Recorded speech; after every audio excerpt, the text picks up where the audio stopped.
love to go out in late September among fat, overripe, icy blackberries, to eat blackberries for breakfast, the stalks very prickly, a penalty they earn for knowing the black art of blackberry making.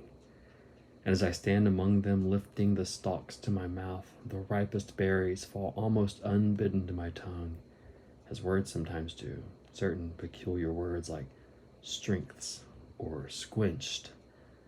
Many-lettered one-syllable lumps, which I squeeze, squinch open, and splurge well into the silent, startled, icy black language of blackberry eating in late September.